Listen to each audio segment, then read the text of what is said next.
আপনারা দেখছেন একুশে টেলিভিশন।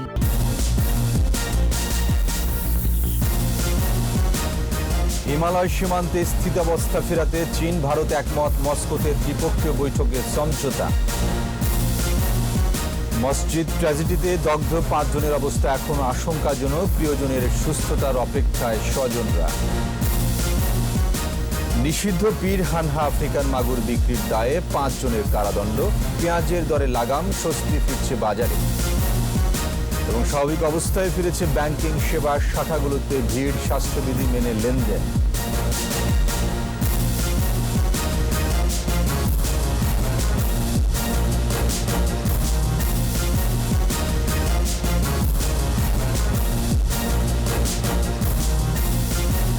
শুনছিলেন ফার্স্ট সিকিউরিটি ইসলামী ব্যাংক লিমিটেড সংবাদ শিরোনাম। আমন্ত্রণ দুপুর 2টার 21 সংবাদে, সাথে আছি আমি ওয়াহিদুজ্জামান।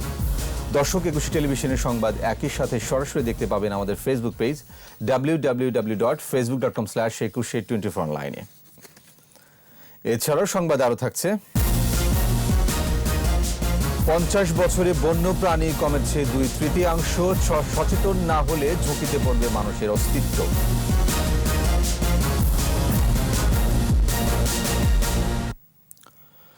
শুরুতে চীন ভারত সীমান্ত উত্তেজনা প্রসঙ্গ। হিমালয়ের বিরোধপূর্ণ সীমান্ত ঘিরে দানা বেঁধে ওঠা উত্তেজনার হ্রাস এবং সেখানে শান্তি ও স্থিতাবস্থা ফিরিয়ে আনার পদক্ষেপ নিতে একমত হয়েছে চীন ও ভারত। এ ব্যাপারে মস্কোতে দুই দেশের মধ্যে সমঝোতা হয়েছে। বৈঠকে ভারতের পররাষ্ট্রমন্ত্রী এস জয়শঙ্কর এবং চীনের স্টেট কাউন্সিলর ওয়াং ই বিরোধীপূর্ণ সীমান্ত থেকে দ্রুত সৈন্য অপসারণ এবং উত্তেজনা প্রশমন সহ 5টি বিষয়ে সমঝোতায় পৌঁছান বলে যৌথ বিবৃতিতে বলা হয়েছে। কয়েকদিন আগে হিমালয়ের পশ্চিম অংশের সীমান্তকে ঘিরে দুই দেশের সৈন্যদের মুখোমুখি অবস্থানের পর বৃহস্পতিবার সাংহাই কোঅপারেশন অর্গানাইজেশনের বৈঠকের সাইডলাইনে নয়াদিল্লি ও বেজিংয়ের মধ্যে উচ্চ পর্যায়ের বৈঠক হয়। বৈঠকে রুশ পররাষ্ট্রমন্ত্রী সের্গেই ল্যাভরভ ছিলেন। 1 কোটিরও বেশি স্বাক্ষর সংগ্রহ করে কানাডা ও মার্কিন সরকারের উপর চাপ প্রয়োগ করে বঙ্গবন্ধুর খুনিদের ফিরিয়ে আনার পরিবেশ তৈরি করতে দেশবাসী ও প্রবাসীদের প্রতি আহ্বান জানিয়েছেন পররাষ্ট্রমন্ত্রী ডক্টর এ.কে আব্দুল মোমেন। জাতীয় প্রেস ক্লাবে মুজিব বর্ষ উপলক্ষে আলোচনা সভায় তিনি আরও বলেন, অন্তত আরও একজন পলাতক খুনিকে দেশে ফিরিয়ে এনে রায় কার্যকরের সরকার আশাবাদী। করোনা ভ্যাকসিন বিষয়ে তিনি বলেন, যে ভ্যাকসিন আগে আসবে তা আনতে চেষ্টার কোনো ত্রুটি হবে না। যুক্তরাষ্ট্রে আছেন, আরেকজন আছে আপনার এই কানাডায়।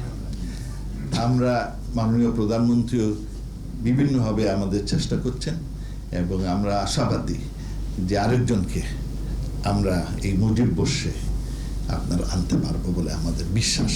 আমি এই জন্য আমার সব বাংলাদেশি এবং যারা প্রবাসে থাকে, আপনারা একটা সিগনেচার ক্যাম্পেইন শুরু করেন। লোকেরা, আমি যদি কয়েক লক্ষ কোটি লোকের সিগনেচার সংগ্রহ করতে পারি, এটা আমেরিকার জন্য, এটা কানাডার জন্য, তা আমি এই সিগনেচার সংগ্রহ করে ওই সরকারকে বলবো যে দেখো, যে এত লোক এই খুনির আপনার বিচার চায়, এতে আমাদের অবস্থানটা একটু শক্তিশালী হবে। রাজধানীর কারওয়ান বাজারে হানা দিয়ে বিক্রি নিষিদ্ধ পীর হানহা ও আফ্রিকান মাগুর বিক্রেতাদের হাতে নাতে ধরল র্যাবের ভ্রাম্যমাণ আদালত। অভিযানে 5 জনকে বিভিন্ন মেয়াদে কারাদণ্ড দেওয়া হয়। এদিকে ছুটির দিনের বাজারে কমেছে পেঁয়াজের দর। বাজারে ইলিশ সহ প্রায় সব মাছের আমদানি ভালো, তাই দাম নিয়ে ক্রেতারা অসন্তোষ নেই। মিনালা দিবার রিপোর্ট। কারওয়ান বাজার মাছের আড়তে চলছিল বিক্রি নিষিদ্ধ পীর হানহা ও আফ্রিকান মাগুর বিক্রি। খবর পেয়ে নির্বাহী ম্যাজিস্ট্রেট সারোয়ার আলমের নেতৃত্বে অভিযান চালায় র্যাব 2-এর একটি দল। শুধু নিষিদ্ধ মাছ বিক্রি নয়, মাছে ক্ষতিকর রং মিশিয়ে হাতে নাতে ধরা পড়ে 5 আড়তদার। তাদেরকে বিভিন্ন মেয়াদে কারাদণ্ড দেওয়া হয়। পোয়া মাছগুলি রয়েছে, সেগুলোতে আপনার কাপড়ে রং দেওয়া হয়েছে রঙিন করার জন্য এবং অতিরিক্ত মূল্যে বিক্রি করার জন্য। এটা একটা মারাত্মক অপরাধ, শাস্তির জন্য অত্যন্ত ক্ষতিকর। সেকেন্ডলি হচ্ছে বিক্রয় এবং চাষ যুগে যে মাছগুলি মানে আপনার নিষিদ্ধ আফ্রিকান মাগুর মাছ এবং হচ্ছে পিরানহা, এই দুটো মাছই কিন্তু এখানে বিক্রি করা হচ্ছে। তো এই অপরাধের কারণে এখান থেকে 5 জনকে আটক করে বিভিন্ন মেয়াদে কারাদণ্ড আদেশ করা হয়েছে। পরিবেশের জন্য ক্ষতিকর এসব রাক্ষসে মাছ চাষাবাদ ও পোনা উৎপাদন বেশ আগেই নিষিদ্ধ করেছে মৎস্য অধিদপ্তর। গত কিছুদিন ধরে লাফিয়ে বাড়তে থাকা পেঁয়াজের দরে লাগাম টানা গেছে। দেশি ও আমদানি করা দুই ধরনের পেঁয়াজের দামই কমেছে। ছুটির দিনে বাজারে সবজির দামে কিছুটা স্বস্তি, দুই একটি ছাড়া প্রায় সব সবজির দাম কমেছে। ইন্ডিয়ান পেঁয়াজ এটা মনে করেন 42 টাকা কিনা, আবার দেশিটা হয়েছে আপনার 50-60 টাকা। ঝিঙ্গা 40, পটল 40, মানে গত সপ্তাহ থেকে যে কোনো সবজি 20 টাকা কেজি কম আছে। মাছের বাজার স্থিতিশীল, সরবরাহ বেশ ভালো। বাজার ভরা ইলিশের দিকেই ক্রেতার চোখ। আকার ভেদে দাম কেজিতে 500 থেকে 1200 টাকা পর্যন্ত। আমরা 1 কেজি সাইজে যেটি বেচতেছি 750 টাকা, আর যেটি বড় এটি বেচতেছি 1000 টাকা পিস। আবার 1 কেজির নিচে যেটি এটি 600 টাকা পিস, এটি 500 টাকা পিস। মুরগি, গরু ও খাসির মাংস বিক্রি হচ্ছে আগের দামে। মিনালা দিবা, 21 টেলিভিশন, ঢাকা। নারায়ণগঞ্জের ফতুল্লার বাইতুল সালা জামে মসজিদে বিস্ফোরণে দগ্ধ 37 জনের মধ্যে পর্যন্ত 31 জনের মৃত্যু হয়েছে। একজন সুস্থ হয়ে বাড়ি ফিরলেও 5 জনের অবস্থা আশঙ্কাজনক। চিকিৎসকরা বলছেন আহতদের সুস্থ করে তোলার সর্বোচ্চ চেষ্টা চলছে। বিস্তারিত সাইদুল ইসলামের রিপোর্টে।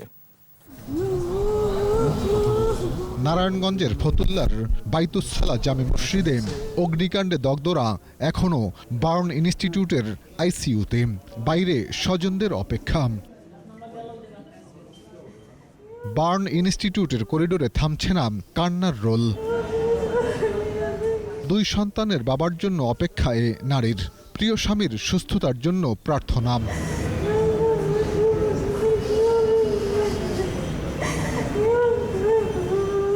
দগ্ধ অন্যদের স্বজনদের অবস্থাও একই রকম, তারাও স্বজনদের সুস্থ হয়ে ফিরে আসার অপেক্ষায়। কি এখন দিন যত যেতেছে যন্ত্রণা বাড়তেছে সবারই, ঠিক আছে? যন্ত্রণা বাড়া তো বোঝেনি, পুরো রোগী আপনারা তো এইসব সিচুয়েশন অনেক দেখছেন, আমরা হয়তো বা প্রথমবার ওই অবস্থায় আছে। একটু সবাই দোয়া করেন যাতে সবাই সবার জন্য পায়। চিকিৎসকরা জানিয়েছেন রোগীদের শারীরিক অবস্থা অপরিবর্তিত, তবে শঙ্কামুক্ত নয়। এখন বর্তমানে 5 জন আছেন, তার মধ্যে কেন্নার নামে একজন আছে, ওনার percentage of burn 30% with inhalational injury. প্রত্যেকটা পেশেন্টেরই ইনহেলেশনাল ইনজুরি আছে, যার কারণে কোনো পেশেন্ট বলতে পারবো না, কারণ এইসব পেশেন্টগুলো খুব খারাপ হয়ে যায়। গত শুক্রবার এশার নামাজ শেষে নারায়ণগঞ্জের ফতুল্লার বাইতুস সালা জামে মসজিদে হঠাৎ বিস্ফোরণে 37 জন দগ্ধ হন। সাইদুল ইসলাম, 21 টেলিভিশন, ঢাকা। করোনার সংকট পুরোপুরি না কাটলেও প্রায় স্বাভাবিক অবস্থায় ফিরেছে ব্যাংকিং সেবা। গ্রাহকরা আগের মতোই ভিড় করছেন শাখাগুলোতে। মিলছে নগদ ও চেক জমা, উত্তোলন সহ সব ধরনের সেবা। ব্যবসা বাণিজ্য উন্মুক্ত হওয়ায় অভ্যন্তরীণ ও বৈদেশিক বাণিজ্যের ব্যাংকিং সেবাও এখন প্রায় স্বাভাবিক। তবে কিছুটা শিথিলতা দেখা গেলেও লেনদেনে মানতে হচ্ছে স্বাস্থ্যবিধি। মেহেদী হাসানের রিপোর্ট। করোনা সংকটে গত মার্চের শেষ সপ্তাহ থেকে মে মাস পর্যন্ত দেশ জুড়ে ছিল সাধারণ ছুটি। তবে ব্যবসা বাণিজ্য ও মানুষের অর্থনৈতিক কর্মকাণ্ড গতিশীল রাখতে সীমিত আকারে চালু ছিল ব্যাংক। কিন্তু শাখাগুলোতে গ্রাহক ও কর্মকর্তা কর্মচারীদের উপস্থিতি ছিল কম। আর 31 মে থেকে বিশেষ সাধারণ ছুটি প্রত্যাহার করায় বাণিজ্যিক ও অর্থনৈতিক কর্মকাণ্ড সচল হয়েছে, জমে উঠেছে ব্যাংকও। করোনার প্রভাব তো এখন ব্যাংকিং লেনদেনে কমে যাচ্ছে, স্বাভাবিক লেনদেনই মনে হচ্ছে এখন। কাউন্টার বাড়াইছে, আগে তো অনেক কম ছিল, এখন অনেক বাড়াইছে আর কি। বাড়ানোর ক্ষেত্রে আমাদের লেনদেনের সুবিধাটা একটু বাড়ছে। গতি ফিরেছে বৈদেশিক লেনদেনেও। গত আগস্ট মাসে রেমিটেন্স এসেছে $1.96 বিলিয়ন, পণ্য রপ্তানি হয়েছে $2.96 বিলিয়ন। জুলাই মাসে আমদানি ছিল $4.22 বিলিয়ন। ওয়ার্কারদের ওয়েজেস আমরা দিতে পারেছি 100%। তারপরে বড় ইন্ডাস্ট্রিতে আমরা প্রায় 900 কোটি টাকা আমরা ওয়ার্কিং ক্যাপিটাল দিয়ে দিছি। এখন সিএমএসএমই আর এগ্রিকালচার এটা আমরা চলছে, এটা আমরা দিতে পারবো। আমি মনে করি যে এই যে প্রণোদনা টাকাগুলো যাচ্ছে, আমরা ব্যাংক খোলা হয়ে গেছে, তো ডেইলি ট্রানজ্যাকশনও কিন্তু আস্তে আস্তে বাড়ছে। আমি মনে করি যে ধরেন আগামী হয়তো 2-4-5 সপ্তাহ পর একেবারে পূর্ণ উদ্যমে আমরা ব্যবহার করতে পারবো। কেন্দ্রীয় ব্যাংক বলছে করোনা সংকটের মধ্যেও গ্রাহকরা প্রত্যাশিত সেবা পেয়েছেন, সেবা বঞ্চিত হওয়ার কোনো ঘটনা ঘটেনি। আর এখন লেনদেন হচ্ছে আগের স্বাভাবিক সময়ের মতোই। সার্বিক দিক থেকে বিবেচনা করলে লকডাউনের আগের যে পর্যায় ছিল, ব্যাংকগুলো এখন কিন্তু তার সমস্ত কার্যক্রম এলসি বলেন, তারপরে ইম্পোর্ট এলসি বলেন, এক্সপোর্ট বলেন, লেনদেন বলেন, এই সব কিছু মিলে কিন্তু প্রায় আগের কাছাকাছি চলে গেছে। এদিকে করোনা পরিস্থিতিতে অনলাইনে রেকর্ড পরিমাণে লেনদেন বেড়েছে। মেহেদী হাসান, 21 টেলিভিশন, ঢাকা। স্বাস্থ্যবিধি মেনে চলুন, সুস্থ থাকুন। নিচ্ছি বিরতি। যখন ফিরছি তখন অন্যান্য খবরের সঙ্গে আরও থাকবে। ঘোড়াঘাটের ওসি প্রত্যাহার, ইউনু ওয়াহিদা খানমের উপর হামলার আসামিদের নেওয়া হচ্ছে আদালতে। অর্থনীতিতে আরো বড় ভূমিকা রাখবে ই কমার্স, বলছেন সংশ্লিষ্টরা। সম্প্রসারণের দরকার নতুন আইন।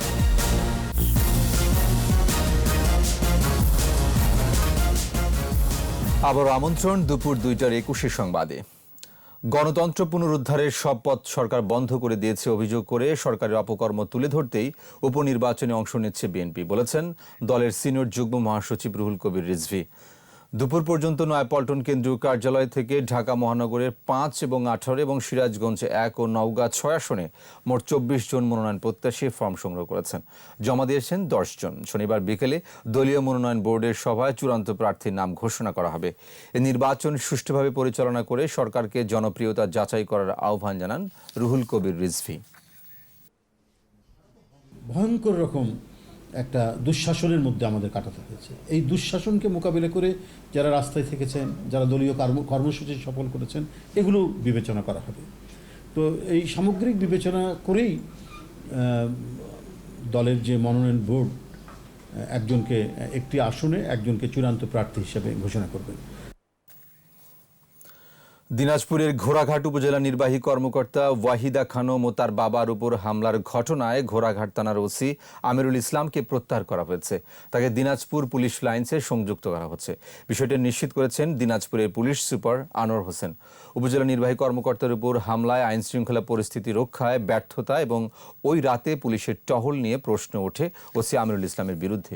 রংপুর সদর থানার পরিদর্শক আজিমুদ্দিন ঘোড়াঘাট থানায় নতুন অফিসার ইনচার্জের দায়িত্ব দেওয়া হয়েছে।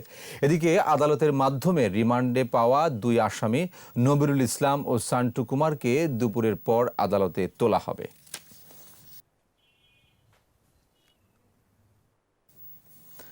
করোনা মহামারীর 6 মাসে দেশের ই কমার্স খাতের সম্প্রসারণ বিগত 5 বছরকে ছাড়িয়েছে। খাত সংশ্লিষ্টরা বলছেন এই ধারা বজায় রাখতে ডিজিটাল কমার্স নীতিমালার পাশাপাশি নতুন আইন জরুরি। আর ব্যবসায়ীদের সুরক্ষা ও সরকারি সহায়তা নিশ্চিত করতে সবাইকে এক ছাতার নিচে আনতে চায় অনলাইন ব্যবসায়ীদের সংগঠন ই ক্যাব। ই কমার্স নিয়ে ইবনে নূর শাওনের 2 পর্বের বিশেষ প্রতিবেদনের শেষ পর্ব। অনেক দূরই এগিয়েছে দেশের ই কমার্স খাত। বিশেষ করে করোনা মহামারী শুরুর পর চাহিদা বেড়েছে অনলাইন বাজারের। ক্রেতাদের চাহিদা মতো নিরবিচ্ছিন্ন পণ্য সরবরাহ নিশ্চিত করতে হিমশিম খাচ্ছে ব্যবসায়ীরা। এই সময়টাতে বেরিয়ে এসেছে এই ব্যবসার কিছু ফাঁকফোকর। অনেকেই নিয়মকানুন না মেনে বিভিন্ন প্ল্যাটফর্মে ব্যবসা পরিচালনা করায় হযবরল অবস্থার সৃষ্টি হয়েছে। ই কমার্স ব্যবসায়ীদের বিষয়ে সুনির্দিষ্ট তথ্য না থাকলেও লক্ষাধিক নিবন্ধিত ও অনিবন্ধিত প্রতিষ্ঠান রয়েছে। প্রায় 40টি ক্যাটাগরিতে ই ক্যাবের সদস্য রয়েছে 1300-র মতো। সদস্যদের ঋণ, প্রণোদনা ও প্রশিক্ষণের মতো বিভিন্ন সুযোগ সুবিধা প্রদান করে ই ক্যাব। ই কমার্স অথবা অনলাইন ভিত্তিক ব্যবসা করতে হলে ই ক্যাবের মেম্বারশিপ নিতে হবে। তখন কিন্তু সকল ই কমার্স এবং অনলাইন ভিত্তিক ব্যবসাগুলো একই ছাতের আওতায় চলে আসবে এবং তখন একই বটম থেকে তাদেরকে সহযোগিতা করা যাবে। তবে সব প্রতিকূলতা কাটিয়ে আগামী কয়েক বছরের মধ্যে ই কমার্স শক্ত ভিত্তি পাবে বলে মনে করছেন ব্যবসায়ীরা। 95% ট্রাফিক পড়ে কিন্তু অ্যাপে। সো আপনার কাছে একটা স্মার্টফোন থাকতে হবে। সো স্মার্টফোনের পেনিট্রেশন যত বাড়বে, সো এই প্রাইসটা যত আপনার কমবে বা ইন্টারনেট ইউজার যত বাড়বে, তত অধিক আমাদের জন্য সুবিধা। কিছু সমস্যা থাকলেও এ খাতকে এগিয়ে নিতে দ্রুত সমাধান করার আশ্বাস দিয়েছেন বাণিজ্য মন্ত্রী। ই কমার্সের যে অ্যাডভান্সমেন্টটা হলো, এটা আসলে এই ক্রাইসিসের জন্য যে অ্যাডভান্সমেন্ট, এটা আগামী 5 বছরেও হতো না। এটা ডিজিটাল বাংলাদেশ, ই কমার্স সবকিছুই আমরা এটাকে অ্যাপ্রিসিয়েট করতে চাই। সবারই আশা ক্রেতা বিক্রেতার আস্থায় ই কমার্স দেশের অর্থনীতিতে আরও বড় ভূমিকা রাখবে। ইবনে নূর শাওন, 21 টেলিভিশন, ঢাকা। এবার আমাদের বিশেষ আয়োজন জনদুর্ভোগ।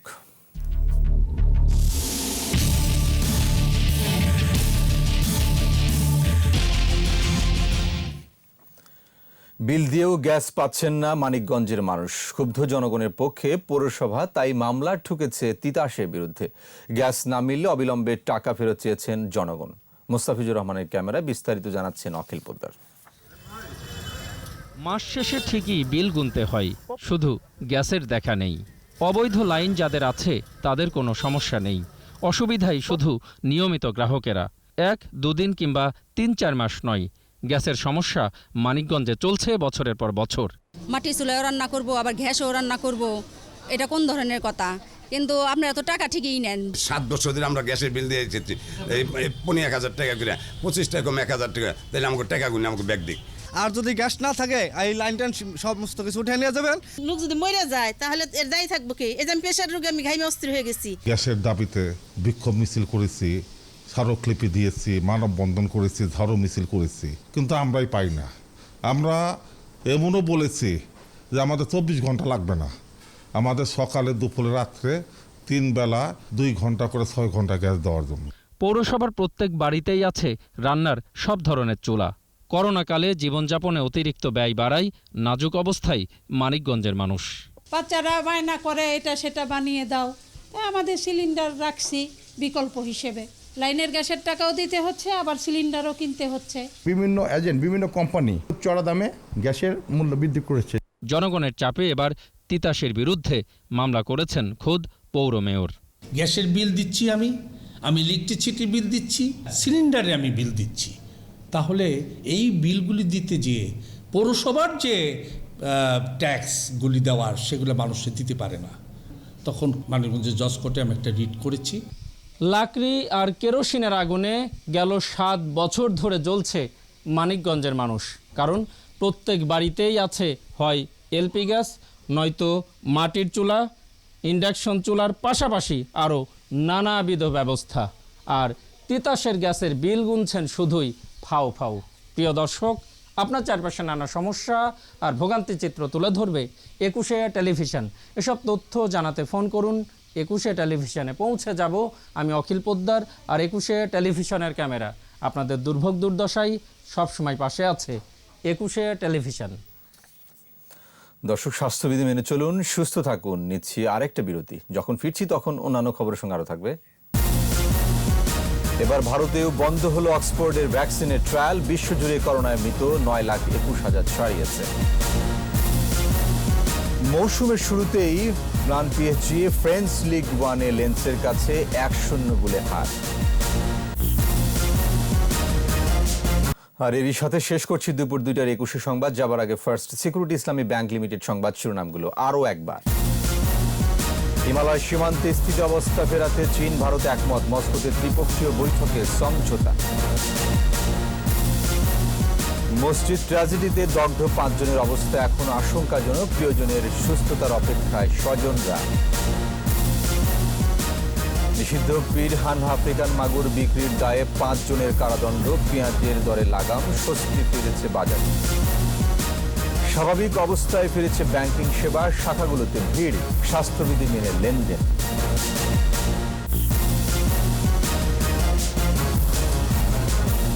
সর্বশেষ খবর জানতে ডায়াল করুন 2024 করে আর ভিজিট করুন 21-tv.com ওয়েবসাইটে।